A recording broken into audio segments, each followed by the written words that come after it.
My name's Chris Sommerfeld. I'm with Sunrun. I'll give you guys maybe a little bit more background on myself in just a moment.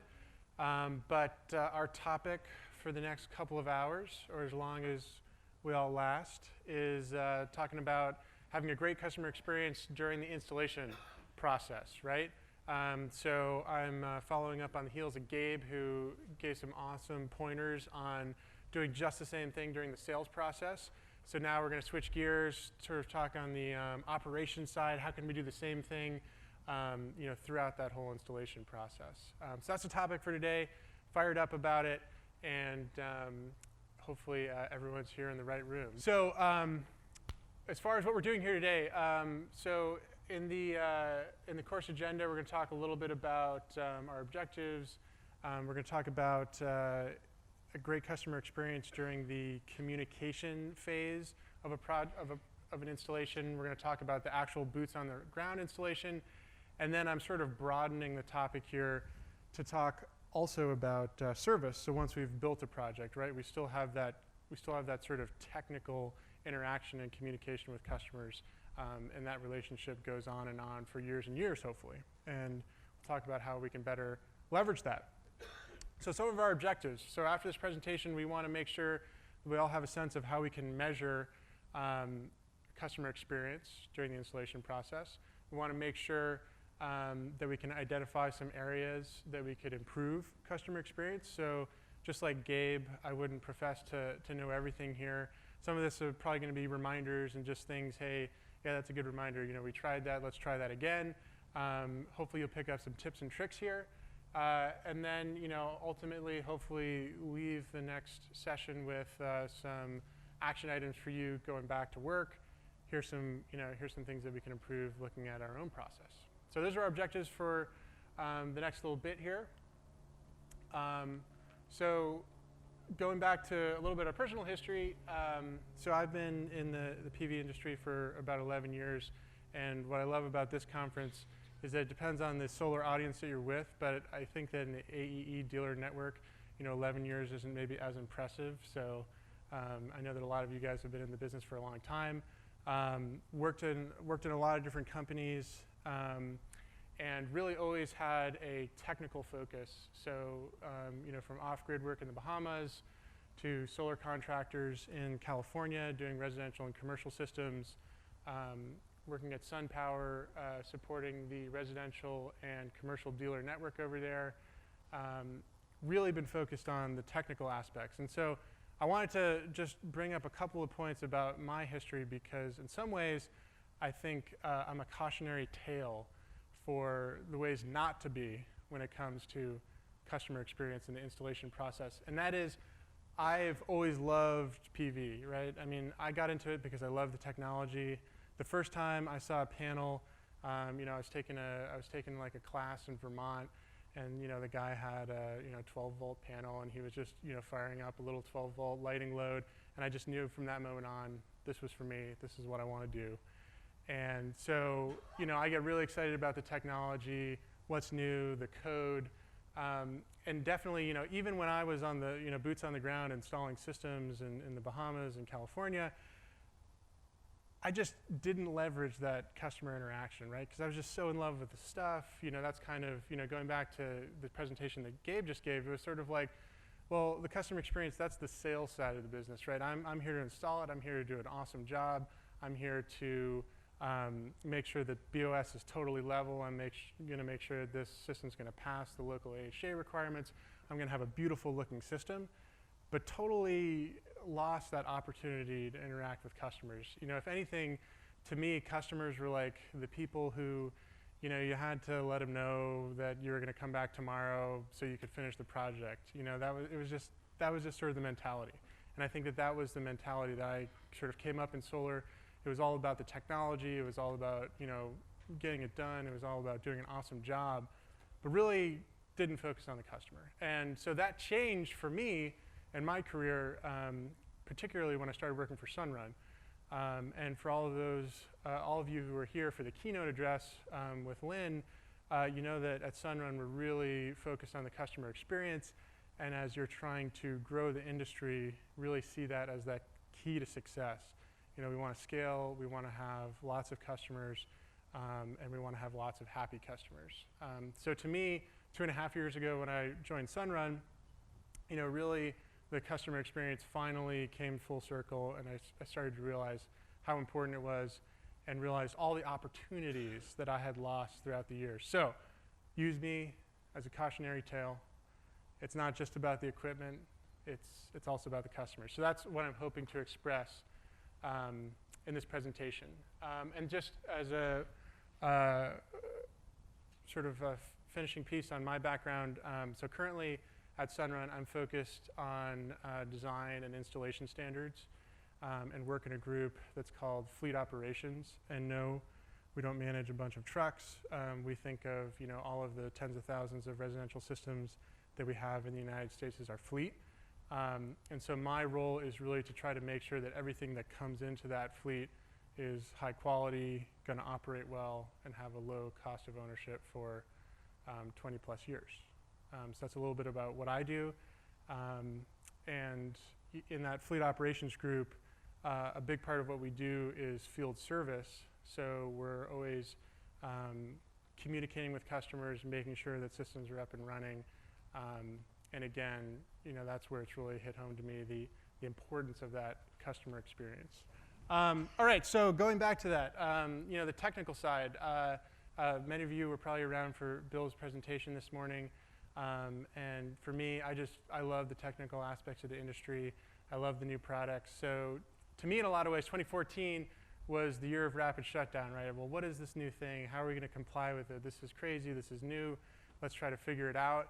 And I think to me, that's emblematic of my solar career, always chasing the new thing, the new technical requirement. How are we going to conquer this thing? How are we going to keep the business running?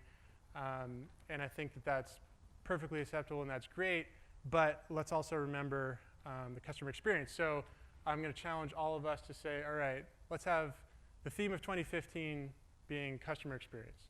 If you haven't spent as much time on it as you like to have over the past couple of years, 2015 is the year. It's as good as any, right? Let's focus on the customer and let's see what we can do to make sure they have an awesome experience with our companies. So how do we measure customer experience during installation? So the jargony way is through Net Promoter Score. And really what that means is, hey, if you're a promoter, you would refer us and continue to purchase our products. If you're if you're passive, then you're basically neutral. It's neither here nor there. I wouldn't refer it, but I wouldn't badmouth it. And obviously the detractors we want to avoid. We want to make sure that they're not putting the poor Yelp reviews out there and making us look bad. But really I think what it comes down to, and Gabe mentioned this as well, is I think success in figuring out how we're doing with customer experience are referrals. And referrals are important to us for the myriad of reasons that we've already gone through: lower cost of customer acquisition, higher closing rates, and just a better customer experience. So we're looking for those referrals, and so I'll constantly be coming back to that. How can we maximize referrals during the installation process? So beyond the sales process and into the installation process. And then we've got other measures out there that I think Gabe did a really good job of talking about, like Yelp reviews. There's of course things like the Better Business Bureau, Facebook, other social media outlets. And then there's also the more low-tech approach, is just a post-installation survey. And I'll definitely mention this a couple of times, but a post-installation survey could be as simple as a comment card that's filled out at the end of an installation, or could be electronic, could be SurveyMonkey, could be a Google survey, but really just making sure that you're getting that feedback from customers. So lots of different ways we can measure it, but in a lot of ways we're focused on that metric of referrals as our designator for success. So first topic I want to talk about in sort of these three stages is communication. So communication is obviously going to happen throughout the installation process. And I've put this at the front because what I mean in this section is really more communication in a narrow sense of sort of project management or project coordination. That person who after the project, after that customer signed up, the way you're going to walk that customer through the rest of the process from, and I really look at it from time it's sold all the way to PTO or permission to operate. Once that system is up and running and that customer can start to get the benefit. So really important, and cadence matters in that communication cycle, right?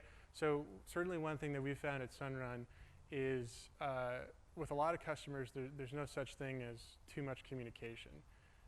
Solar is, different. It's new to them. Sort of by definition, they probably have never gone solar before unless they had a previous home and they're moving and they're sort of familiar with it. So it's always new to them. It's, and I think a lot of us who've been in the industry, we sort of take for granted all the nuances within the industry. There's permitting, there's permission to operate with utilities. There's a lot of different things going on, a lot of variables. So there are these major sort of touch points in the communication cycle. So first call, post-sale, design, installation scheduling, post-installation, and preparing for PTO. So these are kind of the major touch points of communication. So to dive in a little bit, first call. So this is, obviously all of your companies have great salespeople.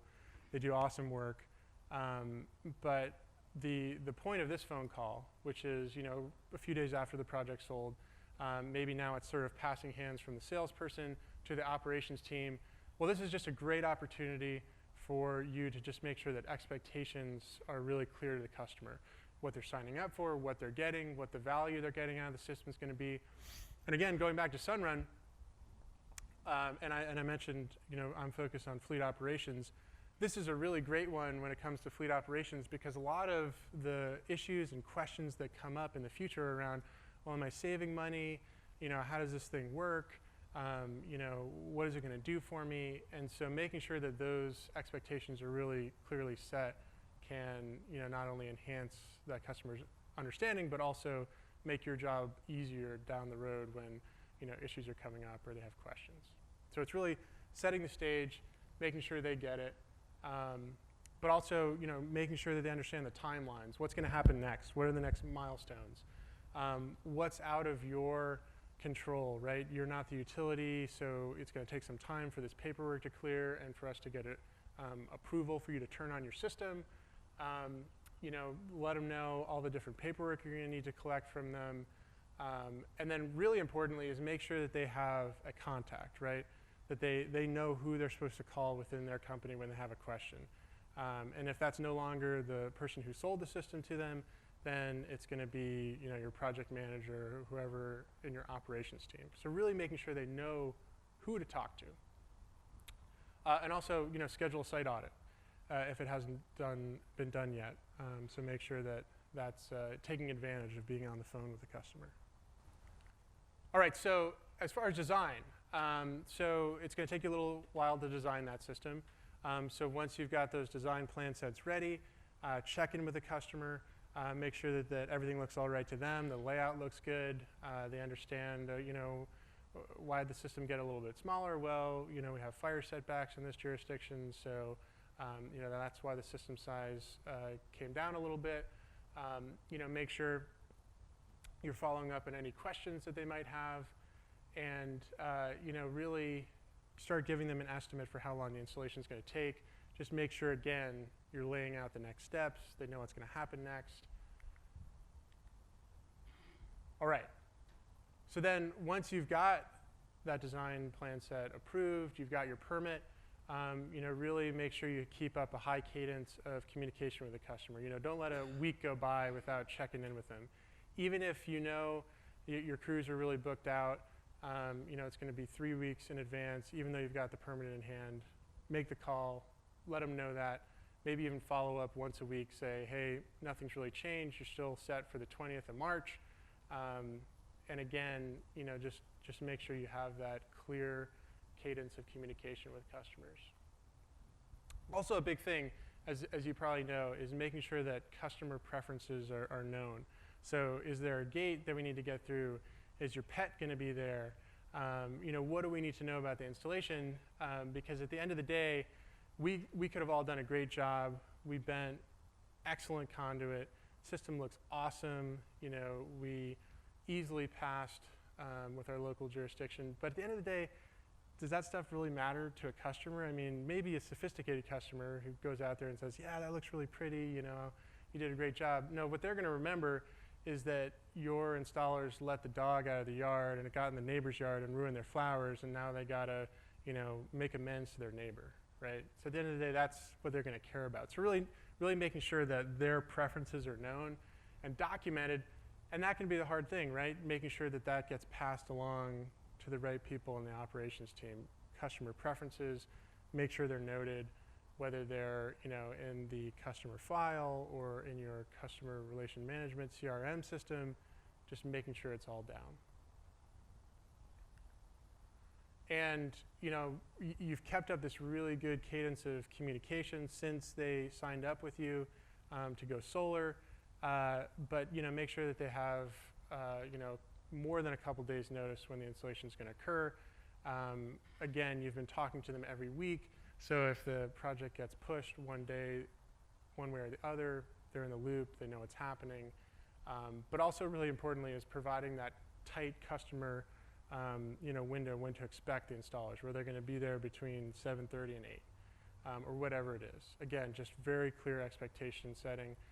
They may be taking time off of work to be there, so really just making sure that they know what's going on and your installers know what time they're supposed to be there. So again, you know, simple stuff, but good to have a reminder once in a while. So post-installation, we also have an opportunity here. So, you know, right after installation, making sure we give that customer a call. How did it go? And this is obviously a great time to find out if something went wrong, right? We don't want to find out, you know, some weeks later in a poor Yelp review, whatever it may be. So if there was an issue, let's catch it quickly. Let's be proactive. Let's, you know, whether it's apology is necessary or some sort of concession needs to be made, let's do that quickly and efficiently, and sort of not let it stew and brood in the customer. They may be polite and didn't want to, you know, outright and say it, that they were offended that, you know, the crew was late by half hour, but whatever it is, you know, find out their feedback, make sure they're heard, and if you need to take action, then do it right away. Take that opportunity to again remind them about this whole permission to operate cycle. What's that? How long that might take? What's next? And also make sure that the customer understands how the system operates, right? How do they turn it on? You know, if the lead installer didn't do a great job of describing that, maybe take some time on the phone, make sure they understand how their system operates.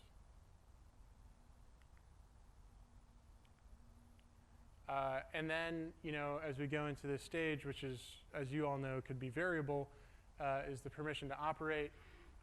So avoid having the customer call the utility directly, because oftentimes they're going to get confused. You know, by all means, do everything you can to prevent them from calling the utility. You know, make sure that your team is following up for them, and you know, the best practice that we mentioned a few times here is, you know, even if there is no real news, check in on a weekly basis. Just let them know, hey, we haven't forgot about you.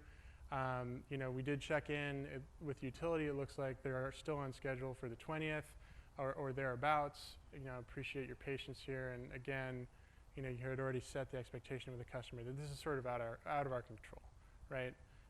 But we want to be there with you. You know, we're going to remind you. We know you're still there. We care about you. And we're going to get this thing done together. So in sort of conclusion of this first segment, communication timeline, right? We've got all these major touch points, and you know, make sure that within your organizations, you know who's taking all these touch points. If it's one person, that's great.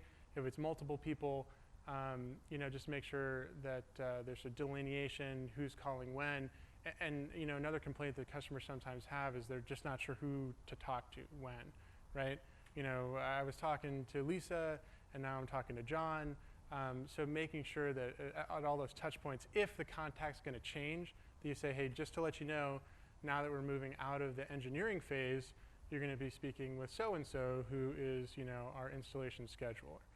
So really there's a clean handoff from person to person stage to stage. And again, cadence matters, and make sure you're keeping that tight communication.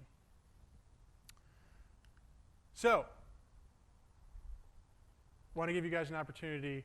I don't want to just talk at you for the whole 2 hours. So, take 3 minutes. Humor me, okay? Humor me. You've got people at your table. Maybe you know them. Maybe you don't. Think about, hey, what's our process when we communicate with customers, right? Is it going well? Is there something that we could do differently? Is there, a little tidbit that we heard today that sounds good? Or just now that I'm taking 2 minutes to think about our customer interaction, what could we improve? All right, so humor me. Okay, excellent. Thank you very much for humoring me. I'll ask you to humor me a few more times. So I appreciate it. But now here comes the fun part.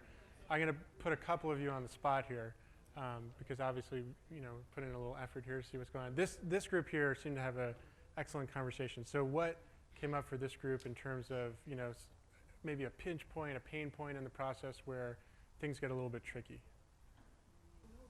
Yep, so setting expectations, if you're talking about grid-tied systems, what happens when the utility goes off? Well, that wasn't on that slide. Yep, good point. Good one. So again, setting expectations of how the system operates, what it does, what it doesn't do.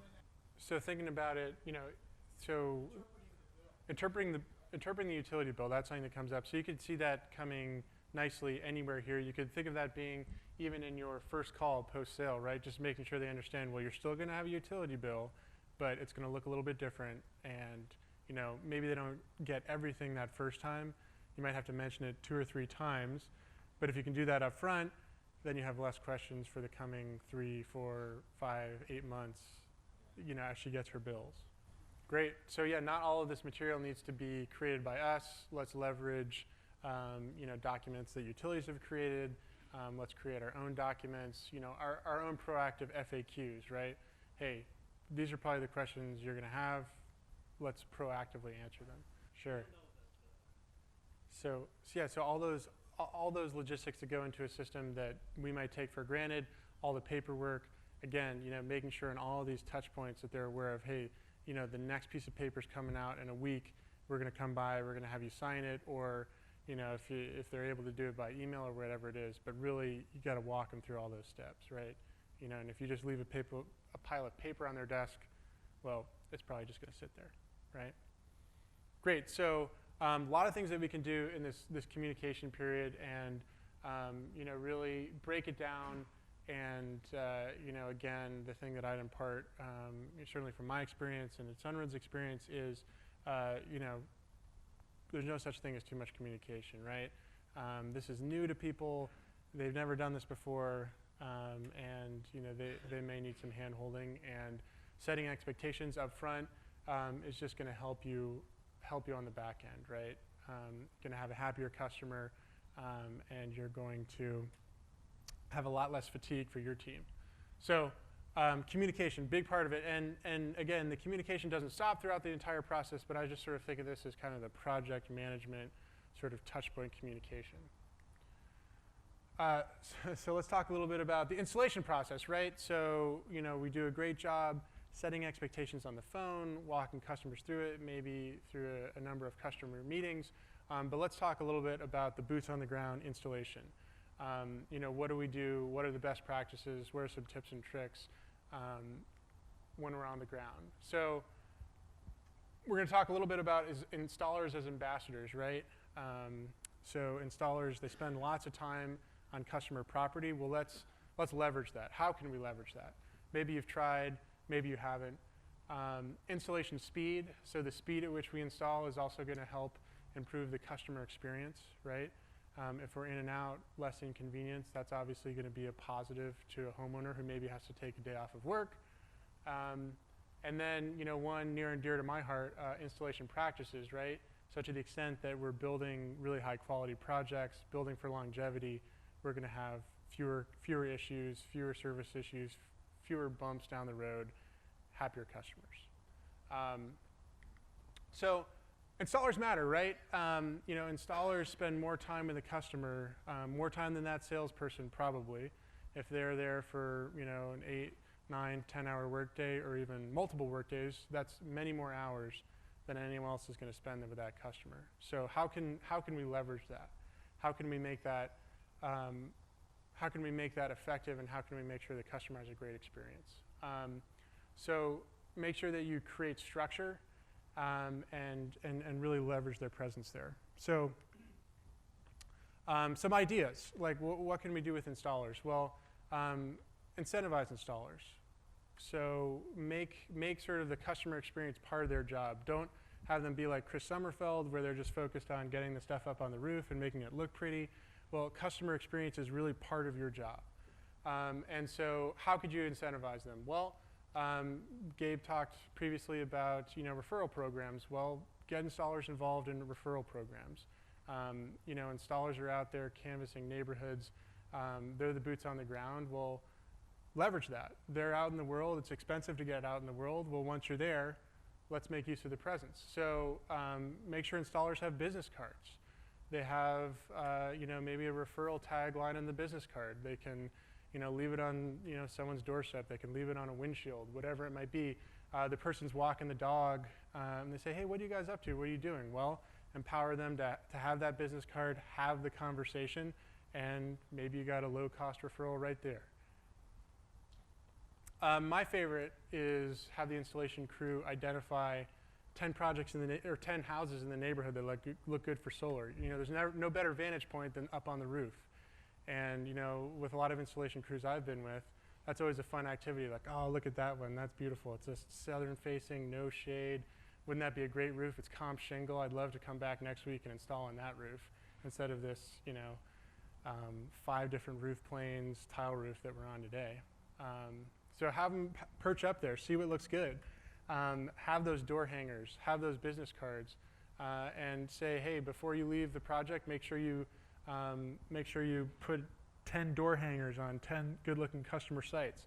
And have them team up with the customer. Say, hey, we're all done for the day, but we just wanted to let you know we left some referral cards for some of your neighbors. And maybe even a referral program that if those neighbors go solar, that customer benefits.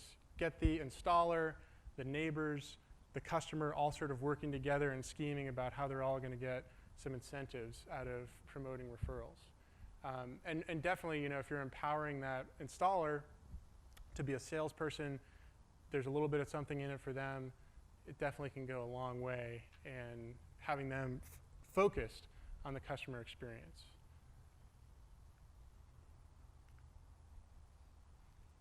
So other incentives, consider modest bonuses which incorporate safety, quality of construction, efficiency of construction, and customer satisfaction, right? So a lot of times when you think about bonus programs and installation, it's often focused on how fast did you do it, right? Did you do it in one day? How many panels did you lay? But really make sure that there's other checks and balances in there. Quality obviously being important, safety being very important, but also think about how could you incorporate customer experience. So one easy way to do that is, sort of Stone Age, just have little job comment cards and have it be part of the process that the lead installer at the end of the project has to stand in front of the customer and say, hey, thanks so much. Let me answer your questions. And I also wanted to give you this comment card so you could fill it out for the crew. No need to do it now. Fill it in, send it back to the company. But really just even the action of having to stand in front of someone and say, hey, could you please grade us? They're just going to be that much more aware of it throughout the day because that moment's going to come where they're face to face and say, grade us, right? So again, it's going to be on their mind. They've got to take action. They know that they're going to get a grade. And to the extent that that's a positive feedback, then maybe that gives them a small incentive.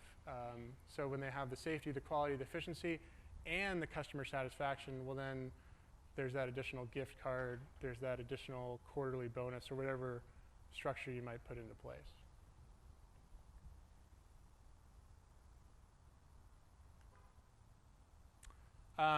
So another part of this is how do installers act when they're on a job site, right? What are they doing? What are the behaviors they're displaying? How are they dressing? So, one way to really be serious about this is have a code of conduct.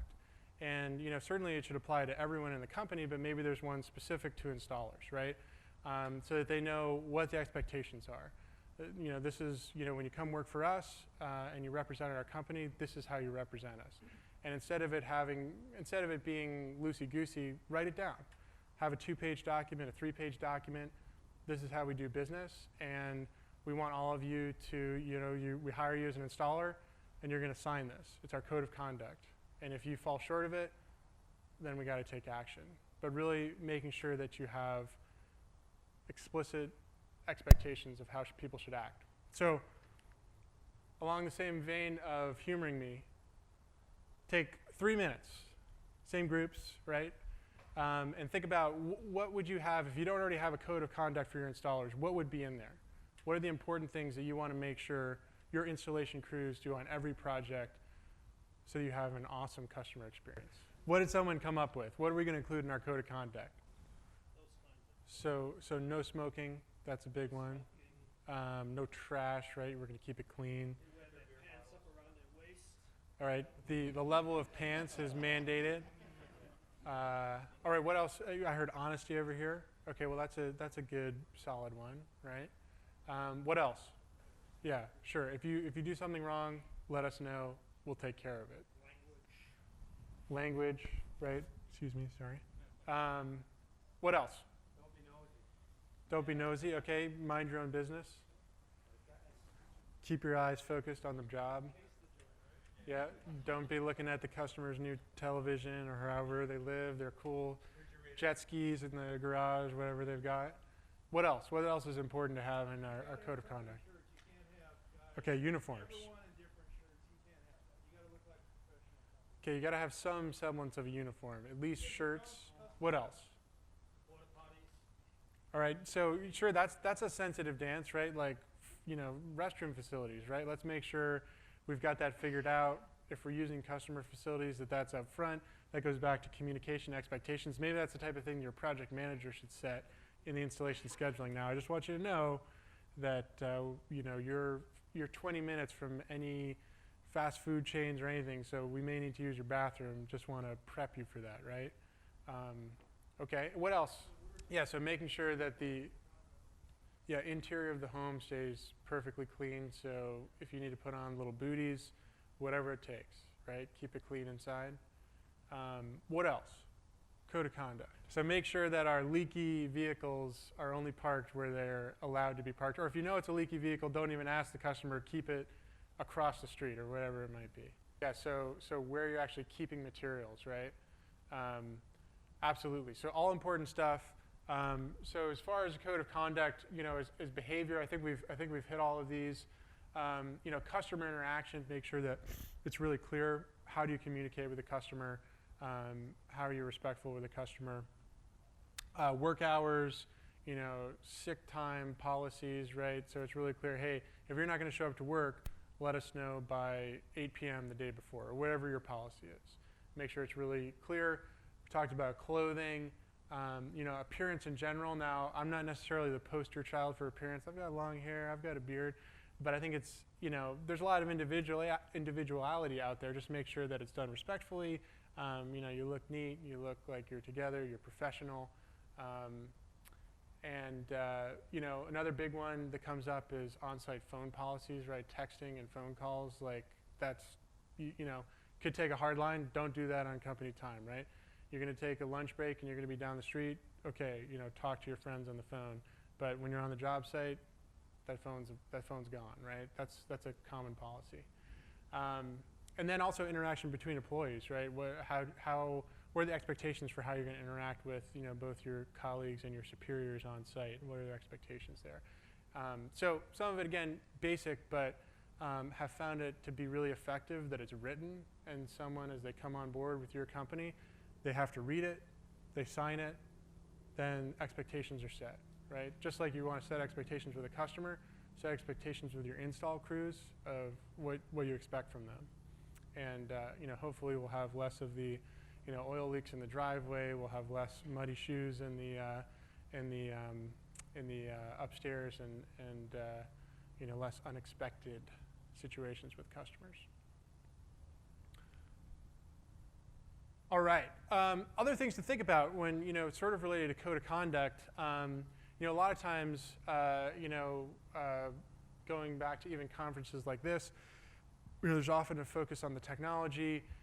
You think about continuing education for your installers. Well, you think about, well, there's that upcoming SMA training that they could go to, or there's that NAPSAP preparatory course. But also think about ways that you can improve, the installer's, soft skills, right? So think about that being part of the daily routine in your company. So, take on a quarterly basis, maybe, bi-yearly or just once a year, have a professional development day, half day that's focused on customer experience. Maybe everyone feels a little bit silly, but they're getting paid for it. Let's do some role play. Let's talk about best practices on the job site, how you're going to talk to customers. And, it sounds like common sense, but sometimes people need training in that, right? You can train anything. You can train someone to be a good electrician. You can train him to be great at installing solar. We also need to train people to be good at communicating with customers. Also think about, in your day-to-day, I'm sure you have safety meetings, you have quality tailgate meetings, you have topics that you bring up on a weekly basis, and they probably have to do with, maybe the inspection that you failed last week, a new product that you're introducing next week on a new customer site. Well, pepper in, customer experience. If you have that job site comment card, we'll take one of your sort of tailgate meetings and talk about, hey, this customer had a great experience and this is why. Let's make sure that everyone's aware of this best practice. Or this customer had a terrible experience last week because the oil dripped in their driveway, so let's make sure that everyone's aware of this and we don't have it happen again. So really think about how the customer can be part of that everyday reminder to installers about being better, doing better in their work, being better at customer experience.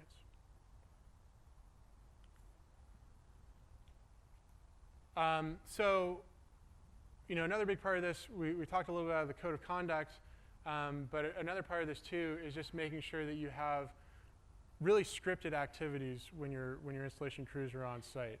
At least in my solar career, some of the best companies that I've worked with, they've taken the time and they say, you know what, we've kind of figured out the best way to approach a residential solar installation, and so we're going to document that to the extent that it's possible, and we're going to try to emulate that on every project, right? So if you figure it out, make sure that's shared with all your teams and everyone's doing it the same way. So I'll sort of give one example of customer on-site introductions, right? This whole process of just setting up a project, right? If you have this really well scripted and everyone knows the expectations, you're that much more likely to have a great customer experience. So things to keep in mind, things like crew lead introduction at the beginning of the day and introduce each team member, right? If that homeowner is going to be home all day and they don't quite know that guy Mike, just have an introduction. If there's 5 installers on site, have all 5 introduced to the customer. Make sure that that's done. Everyone knows each other. They're familiar. Setting expectations with the customer, we've done that sort of on the phone leading up, but have that lead installer make sure to say, hey, we expect this is the work we're going to get done today. This is the timeline. Let's make sure that we know the customer preferences. Their daughter's going to have a study group starting at 3 p.m. Let's ask them about that. Make sure that if we can accommodate that, if we can get the loud stuff done before 3 p.m., we will.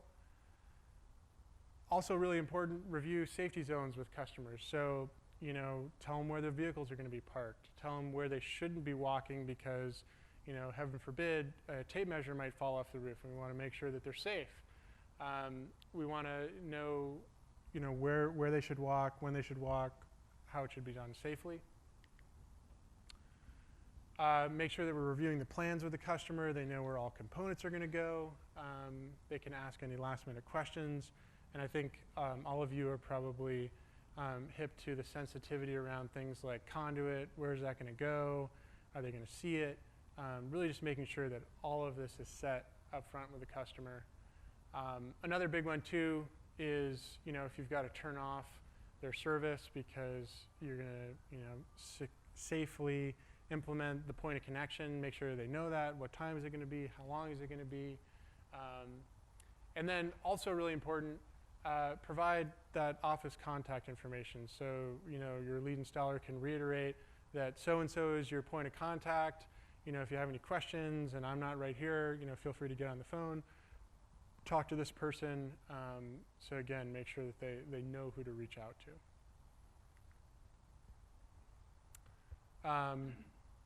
So again, in the site setup, making sure that we've got, you know, a good safe setup for the site. You know, other things to consider, and again, these are just sort of example things to document. Setting up ladders, right?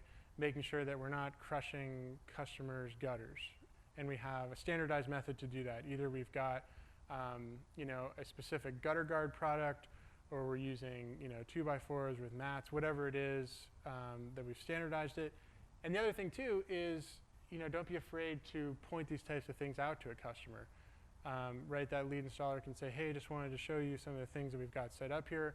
We're protecting your gutter, because if you're doing great things, don't be afraid to point it out to the customer. You know, here's a differentiator. We thought about this, and we're going to make sure that we don't scratch your gutter. And, you know, again, we talked about this in the code of conduct section, but, you know, trash, making sure that you've got designated garbage cans. You know, if you're cutting material, you've got tarps laid out. You know, I'm definitely a strong believer in some of the most efficient projects.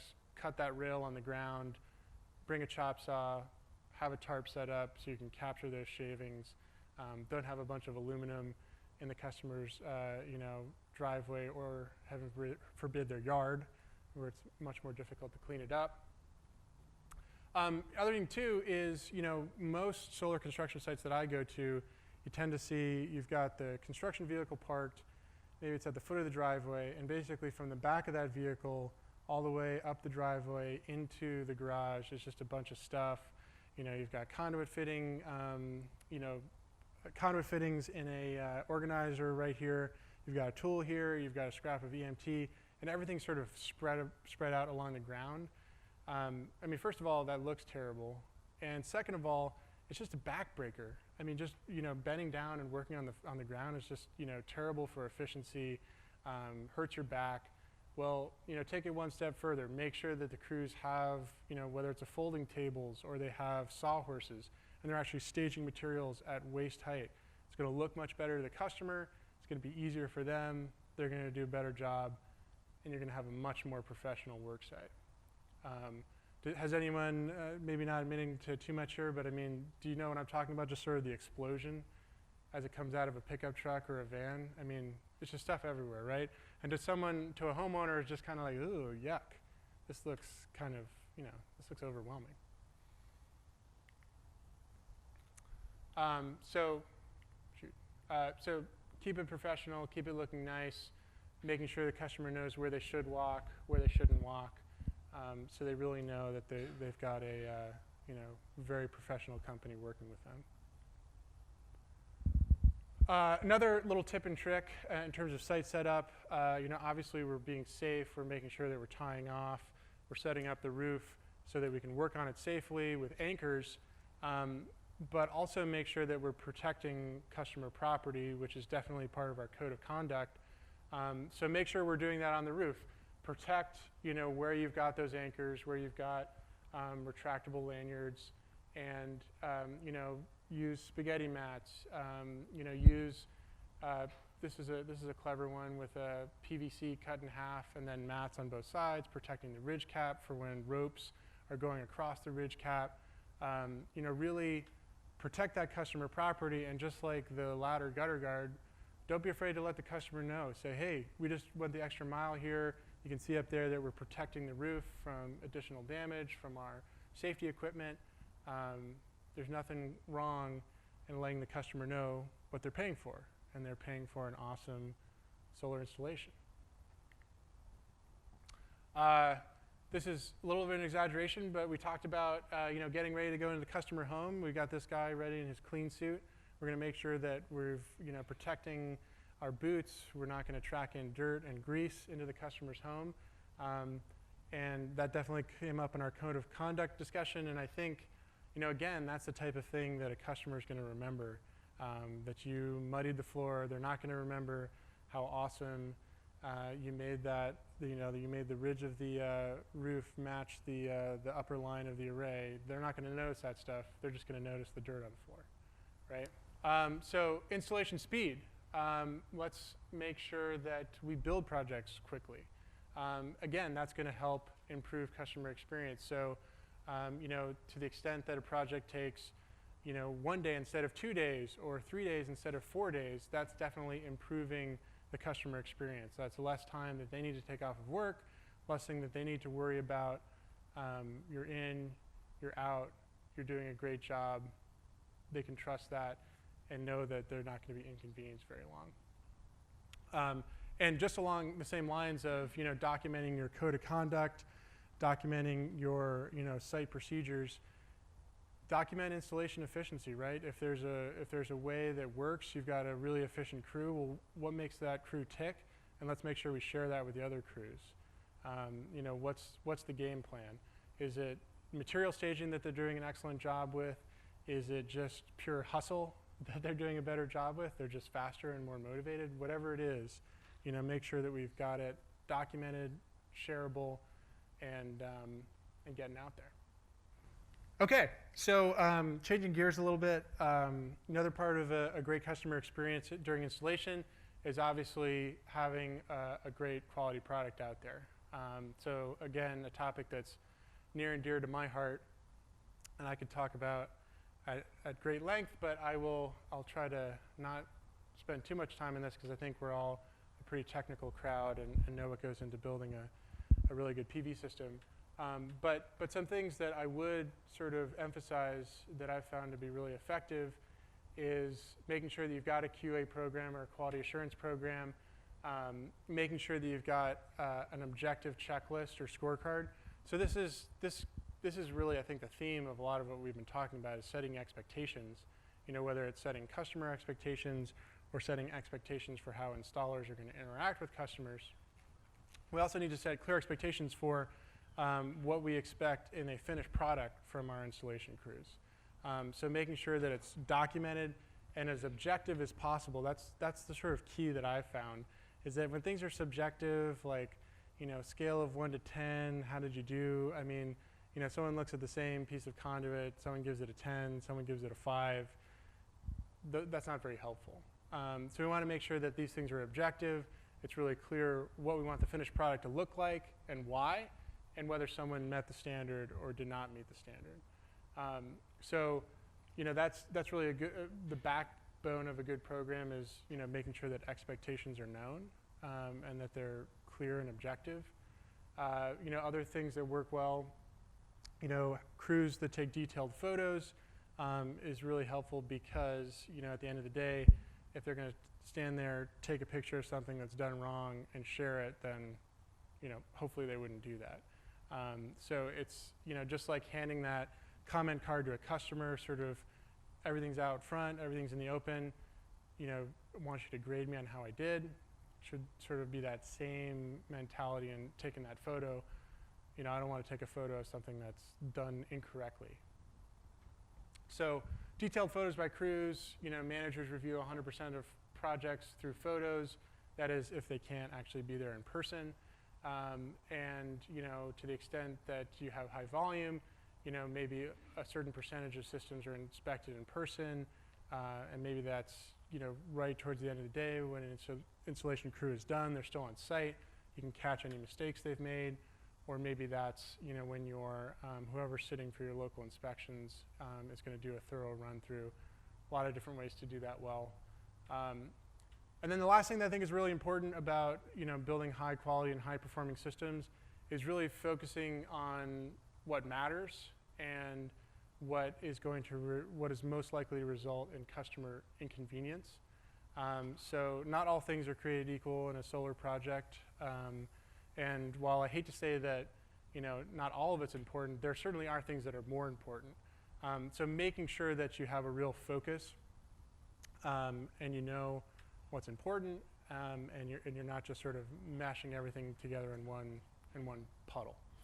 So, you know, some of the things to focus on, at least in our experience at Sunrun, you know, certainly focusing on things like array flashings, right? Because one of the worst things that can happen to a customer is, I think there's probably two of the worst things that could happen to a customer. What's one of the worst things that could happen to a customer who goes solar? What's that? Okay, leak of roof is definitely one of them. What's the other one? Yes, exactly. Those are the two worst things that could happen. We talked a little bit about we talked a little bit about fire safety with Bill Brooks this morning. So really, you know, how do we prevent fires with solar systems? Do it right. And what's our guide to do it right? Sure, the code, right? The code's written by the NFPA, National Fire Protection Association. So there's some minimum standards there to make sure that things are safe. And then also, the other thing to really focus on, certainly in my experience, has been making sure that all those penetrations are properly flashed, whether it's conduit penetration, conduit support, array penetrations. You know, these are the types of things that really matter and can impact a customer down the line. So again, you know, in any sort of QA process that you have, make sure you're focusing on the important stuff. You know, make sure you're focusing on the flashings. Make sure you're focusing on the wire management, which could lead to, you know, premature failures if you got a bunch of wires that are dragging against an abrasive roof surface. You know, that's certainly going to result in service at some point that customer's going to experience. You know, make sure that you're sort of focused on those basic minimum standards. So for the sake of time, I'm not going to go into great detail into all of this. So I'm going to fast forward. All right, and then I'm going to fast forward to another quick activity, another opportunity to humor me. All right, so let's take 3 minutes and talk a little bit about, in our smaller groups, what are some of the parts of your installation process that need better documenting, right? So where are some areas where you could put in a little bit more effort to make sure that expectations are clearly set with crews? And how can you ensure consistent customer experience as you hire new installers and crews, right? So you're going to have a bunch of veterans in the company, but as you have new people come on, how are you going to make sure that they instill that same great customer experience? So take 3 minutes. Humor me again. This is one of the last times. I'm not saying it's the last time, but one of the last times you're going to have to humor me. Photos after the installation? During, Okay, during, in the process. all that stuff, you know. Okay, so make sure it's really clear with the installation crews. Here are the photos that we want you to take. Wire management, all that. Okay, all right. Anyone else? Any other things that need to be better documented in the installation process? Okay, so making sure that you're documenting that entire installation sort of start to finish photographically. Okay, back there? Okay, so making sure that if you deviate from the plan set, that that's communicated back to the office. We know what happened. We know why it happened. Yeah, absolutely. That would be, you know, that would be a best practice. You're going to have probably photos from your site audit when you originally went out there, and then you'll have photos for after the installation and when the customer says, you know, 2 years later, oh, I got a bunch of broken tiles. Say, well, gee, you know, we got these pictures after we did the array and they weren't broken tiles then. So yeah, definitely can be helpful to have those conversations with customers. What about how can we ensure a consistent customer experience as we hire new installers and crews? So how are we going to do that? Okay, training, right? So that goes back to what we were talking about a little bit. You know, oftentimes we focus on training for installers as sort of technical in nature. You know, this is what you need to do every day. These are the materials you're going to be working with. But I think that something that we could pretty much all do better at is some of those soft skills training, like this is how you communicate to a customer. You know, going back to some of our ideas to really incentivize installers. You know, this is if you speak to customers this way and solicit referrals, hey, it could be beneficial to you as well, you know, financially. So really making sure that we carve out time for installers to know this is how we act on site and this is how we don't act out on site. Anything else? Absolutely. Anyone else having good luck having a very customized and detailed owner's manual that you give customers. This is how it works. Here's a picture of your BOS. You throw this switch when you want to turn it off. You throw this switch when you want to turn it on. Yeah, yeah. Sure, warranties in there, absolutely. Great. Well, again, coming back to our themes, just making sure that expectations are set really clearly with customers, well documented at sort of all angles through the installation process. All right, so final topic that I want to cover is one that's also near and dear to my heart. So the sort of service process, and what I mean by service is, once projects reach PTO, hopefully that system is going to be operating for decades to come, right? So I think that a lot of times we underappreciate the customer experience opportunity that we have in that sort of post-installation world. So that's what I want to focus on for the last segment here. So really want to focus on service as a customer opportunity, right? It's another opportunity to really get your customer engaged with you. We definitely, just like the installation process, need to have good communication. And then sort of bringing it back to the technical, just like the install side, we just need to have really rigid and well-defined processes for field service to make sure that, when you're going on a service call, we know how to sort of systematically troubleshoot and get things done quickly and efficiently. So service is really an opportunity because, customers forget about you over time, right? And in some ways that's by design, right? These PV systems, they don't necessarily require a whole lot of maintenance, and it's working well, customers saving money, and then they sort of forget about it, right? And now your customer doesn't think about you anymore because they've got this great thing in the background, they just live with it, and it's working. And your, to use the jargon, your net promoter score, tends to sort of decline over time just because people aren't thinking about you anymore. That was 5 years ago, that was 10 years ago, and I don't think about those guys anymore. So when service comes up, it's a great opportunity to re-engage with the customer, and again, going back to our real measure for success, it's another opportunity to ask for a referral, get them to remember you again, say, oh yeah, you guys are great, this thing's been working well. And I think Gabe pointed out in the previous presentation, I think it's absolutely true, and I can think about it in my own life. I didn't really care about many airlines until I had a problem. And I remember one time I was flying from Europe back to the U.S. and I get stuck in England because the East Coast is snowed out, and never really cared about British Airways until they gave me free accommodations for a night. They didn't have to, but they did it, and say now I'm sold for life. I had a rough situation. They helped me out. Now I really appreciate those guys. So I think we can do the same thing in service. You have a system failure, you have equipment failures, you deal with it quickly, you deal with it efficiently, and all of a sudden you're back on the radar of your customer, and they're back again referring you. They're reminded at how great of an experience they've had with you. So there's so many different things that I know we say that solar is pretty low maintenance, and it is for the most part, but there are lots of different things that happen throughout the lifetime of a system, including metering and monitoring issues. I'm sure many of you, when you think about the different sort of field service scenarios that come up, are you all in agreement that metering and monitoring tends to be the number one? If you have a web-based monitoring system, internet connections, right? Am I off base there? Yeah, so that happens a lot, but that's obviously for customers, if you're talking about end-phase systems or things like that, customers really get attached to that monitoring, and when it's gone, they care about it and they appreciate it being back online. So again, real opportunity to be the knight in shining armor. System failures, damage, right? Baseballs fly out and break modules. It does happen. Roofing questions. We talked about one of the worst things that can happen, a roof leak. But certainly not all roof leaks are our fault, right? Sometimes that's customer education. Well, there's something faulty that was pre-existing. So there's definitely opportunities for engagement and education with the customer. Performance is one of my favorite ones. So, to the extent that a system is performing to expectation or not.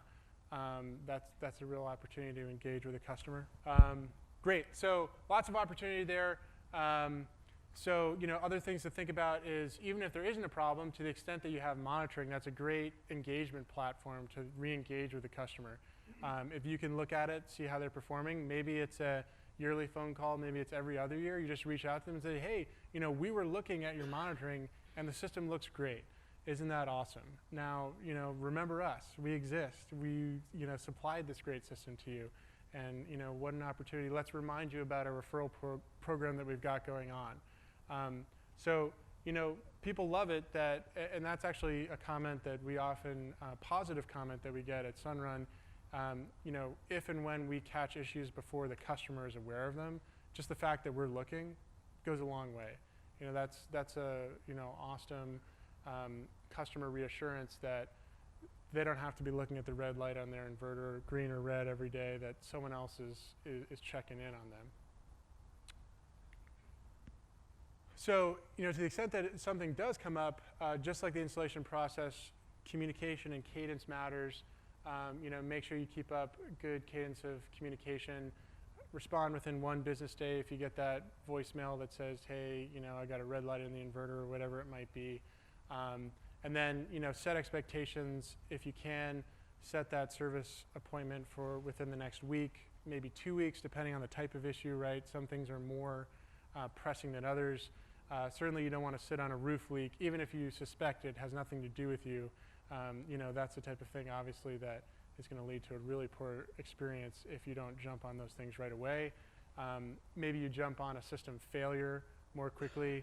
Maybe it's okay if you let a alleged underperforming system slide for a little more than a week. So I think you should really gauge what it means to the customer. And make sure again in the scheduling process that you clearly document if the customer needs to be home, if they have any preferences, dogs, access, etc. Just making sure that you're crystal clear. All right, so again, if you can't fix the issue right away, make sure that you're resetting customer expectations. They know when to expect an inverter replacement. If you need to wait on an RMA, keep them in the loop. Make sure that they understand what's going on. If you need to coordinate with other professional services like a plumber or a roofer, and if it's taking longer than you thought for a part to come in, just have that weekly check-in. Hey, we haven't forgot about you. We're still waiting on the RMA with inverter manufacturer X. Sorry it's taking this long, but we haven't forgotten about you. That's definitely, again, certainly in our experience at Sunrun, even if you don't have good news, as long as you have news and expectations, people tend to be pretty happy. So they're willing to wait just as long as they know they have to wait. No surprises. So just like installation, make sure you've got a comment card that you can provide. Hey, let us know how we did on service. And then that's also a great vehicle for the referrals. So make sure that in those same information packets, you have referral collateral. Could use the same idea with your field service technicians. If they're cruising around neighborhoods and they see great houses for solar, put that door hanger on the house, really spread the word and take advantage of the fact that you have all these, distributed resources out in the world working with you and for you to spread the good word. And last but not least, in service, I think a lot of time we're all focused on installation. We think of that as our primary revenue center, and I think in a lot of cases it is. But we need to make sure that when service issues come up, that we've got, just like the installation process, that we've got good documented procedures and processes to do quick, fast, efficient troubleshooting. Again, resolving customer issues as quickly as possible and helping ensure that we've got happy customers. So, make sure that you document troubleshooting procedures. One of my favorites is underperformance. We talked a little bit about it. There's a lot of different root causes of underperformance. But at the end of the day, this really does hurt a customer. They expected X number of kilowatt hours, but you're only delivering Y. And again, that really hurts a customer, hurts their pocketbook, and should be taken seriously, and coincidentally is also one of the more difficult areas to troubleshoot, or often tends to be unless you have a fairly experienced individual. Because the root causes are many, right?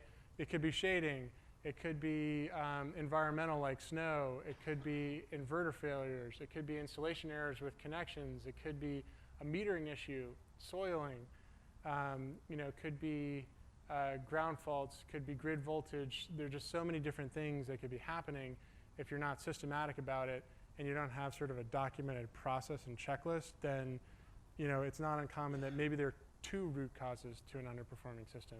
Maybe it's both an equipment issue and a shade issue, and you jump to the conclusion it was just a shade issue before you fully understood what was going on. So making sure that you're efficient, you've got the right information, you have the right tools, and you have a really detailed process. So in sort of starting to conclude this, again, one of our best measures for success in the world of installation and customer experience is referrals. So, are people referring us? Are they happy? Sort of show me the money, show me that you really like us. So in this presentation, we're going to focus on measuring. We're going to focus on talking about some areas where we can improve customer experience during installation, and hopefully you guys have either been reminded of some things that you've tried before but may try again, and or some new tidbits. So hopefully we've met our objectives, and really again focusing on those 3 stages: the sort of communication, project management piece, setting customer expectations, making sure that our installers and boots on the ground have good processes to ensure great customer experience, and then the same thing on the service side, making sure that we're able to document and have a repeatable great customer experience.